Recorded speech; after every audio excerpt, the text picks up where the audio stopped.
नमस्कार। आज बात करेंगे एक ऐसी जगह की जो राजस्थान के नक्शे पर सिर्फ एक नया नाम नहीं बल्कि अपने आप में एक पूरी कहानी है। ये कहानी है फलोदी की, एक नया जिला जो सदियों पुराने इतिहास और आने वाले कल की ऊर्जा दोनों को अपने अंदर समेटे हुए है। तो चलिए इस कहानी को करीब से जानते हैं। तो ये तारीख याद रखने वाली है। इसी दिन राजस्थान के नक्शे पर एक नया जिला उभरा। जो विशाल जोधपुर जिला था, उसी से निकलकर फलोदी ने अपनी एक अलग पहचान बनाई। और इसकी पहली पहचान क्या है? ये है राजस्थान की सबसे सूखी जगह। जी हाँ, यहाँ हवा में नमी मतलब ह्यूमिडिटी सबसे कम होती है। और यही माहौल, यही चुनौती एक ऐसी कहानी की नींव रखती है जो मुश्किलों और कमाल की संभावनाओं से भरी है। तो आज हम क्या क्या देखने वाले हैं? सबसे पहले इसका एक नया परिचय, फिर जानेंगे वीरों और देवताओं की इस धरती को, देखेंगे कि यहाँ प्रकृति के रंग कैसे हैं और हाँ, कैसे ये भविष्य का एनर्जी हब बन रहा है, और आखिर में इसकी जबरदस्त संस्कृति और विरासत पर भी नजर डालेंगे। तो चलिए शुरुआत करते हैं इसके नए परिचय से कि आखिर ये नया जिला है क्या। तो देखिए, बना तो ये जोधपुर जिले से है, पर इसमें जैसलमेर की नोख उप तहसील का हिस्सा भी जोड़ा गया है। और हाँ, भले ही जिला ये अभी बना हो, पर इसकी कहानी बहुत पुरानी है। सोचिए, 1515 में सिद्ध कल्ला ने इसकी नींव रखी थी। अब बात करते हैं फलौदी की आत्मा की, यहाँ के वीरों और देवताओं की, जिन्होंने इस जमीन के किरदार को गढ़ा है। इस इलाके में पाबूजी की कहानियां हर जगह सुनाई देती हैं। कहते हैं उनका जन्म कोलुमंड गांव में हुआ था और उन्हें प्लेग से बचाने वाला देवता मानते हैं। खासकर जो ऊंट पालने वाली रायका जाति है, वो उन्हें बहुत मानती है।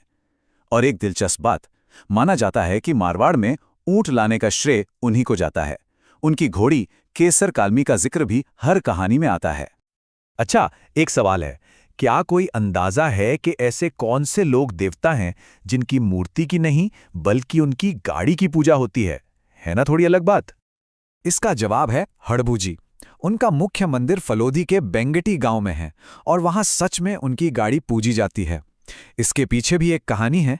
उन्होंने राव जोधा को एक कटार दी थी। जब राव जोधा की मुराद पूरी हुई तो उन्होंने खुश होकर हड़बूजी को बेंगटी गांव ही इनाम में दे दिया। वैसे उन्हें शकुन शास्त्र का बहुत बड़ा जानकार भी मानते थे।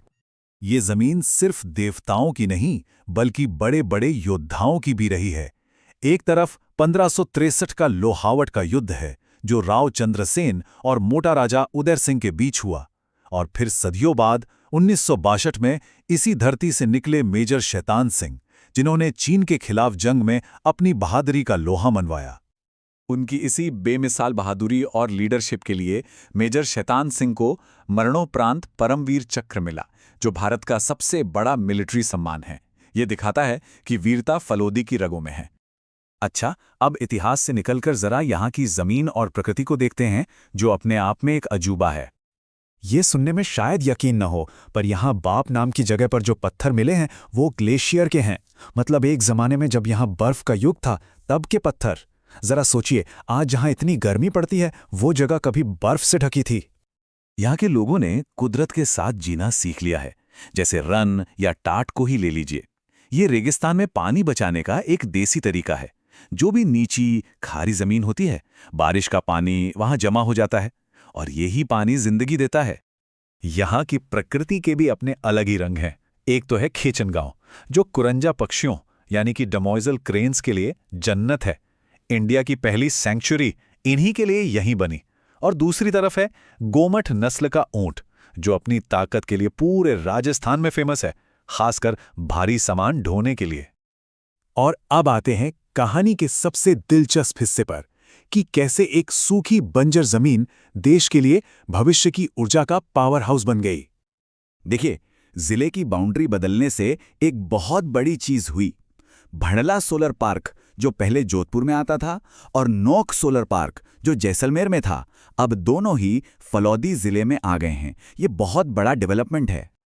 और ये भड़ला सोलर पार्क कोई मामूली पार्क नहीं है। इसकी कैपेसिटी है 2245 मेगावाट। ये पूरे राज्य का सबसे बड़ा सोलर पार्क है। ये नंबर अपने आप में बताता है कि यहाँ सोलर एनर्जी का कितना पोटेंशियल है। सिर्फ सोलर ही नहीं, विंड एनर्जी में भी फलौदी पीछे नहीं है।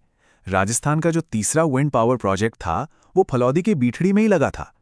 तो मतलब रिन्यूएबल एनर्जी के नक्शे पर फलौदी एक बहुत ज़रूरी जगह है। यहाँ की एनर्जी स्टोरी में और भी वैरायटी है। बाप में देश का पहला कोयला पावर प्लांट है, तो वहीं मथानिया में 140 मेगावाट का सोलर हाइब्रिड प्रोजेक्ट भी है। और हाँ, एक मजे की बात, मथानिया अपनी लाल मिर्च के लिए भी उतना ही फेमस है। चलिए अब आखिर में बात करते हैं यहाँ के लोगों की, यहाँ की संस्कृति और विरासत की, जो इस जमीन को असल में जिंदा रखती है।